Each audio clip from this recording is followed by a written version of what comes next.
ഗുജറാത്തിലെ ഗാന്ധിനഗറിൽ ബുൾഡോസിംഗ് അനധികൃത കയ്യേറ്റമെന്ന് ആരോപിച്ച് 700-ലധികം വീടുകൾ പൊളിച്ചു നീക്കുന്നു. സബർമതി നദിയുടെ തീരത്തുള്ള GEB, പെദാപൂർ, ചരേഡി എന്നിവിടങ്ങളിലാണ് ഒഴിപ്പിക്കൽ. 500-ലധികം പോലീസുകാരെ വിന്യസിച്ചു.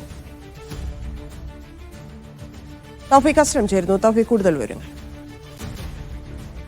ഇന്ന് രാവിലെ മുതലാണ് ഗുജറാത്തിലെ ഗാന്ധിനഗറിൽ ഈ ബുൾഡോസിംഗ് ആരംഭിച്ചിരിക്കുന്നത്. അനധികൃത കയ്യേറ്റമെന്ന് ജില്ലാ ഭരണകൂടം ആരോപിച്ചാണ് 500-ലധികം പോലീസുകാരെ വിന്യസിച്ചുകൊണ്ട് ഇപ്പോൾ ഈ ബുൾഡോസിംഗ് ആരംഭിച്ചിരിക്കുന്നത്. 700-ലധികം വീടുകൾ പൊളിച്ചു നീക്കുകയാണ് ജില്ലാ ഭരണകൂടത്തിന്റെ ലക്ഷ്യം. വലിയ എതിർപ്പ് ഉണ്ടായിട്ട് പോലും ഈ വീടുകൾ പൊളിക്കുന്നത് തുടരുകയാണെന്നാണ് നിലവിൽ ലഭിക്കുന്ന വിവരങ്ങൾ. സബർമതി നദിയുടെ തീരത്തുള്ള GEB, പെയ്താപൂർ, ചരോദി എന്നിവിടങ്ങളിലാണ് ഈ ഒഴിപ്പിക്കൽ ജില്ലാ ഭരണകൂടം ഇപ്പോൾ ആരംഭിച്ചിരിക്കുന്നത്. വർഷങ്ങളായി ഈ സ്ഥലത്ത് താമസിക്കുന്ന ആളുകളെയാണ് ഇവിടെ നിന്ന് ഒഴിപ്പിക്കാനുള്ള ശ്രമം ഇപ്പോൾ നടക്കുന്നത്.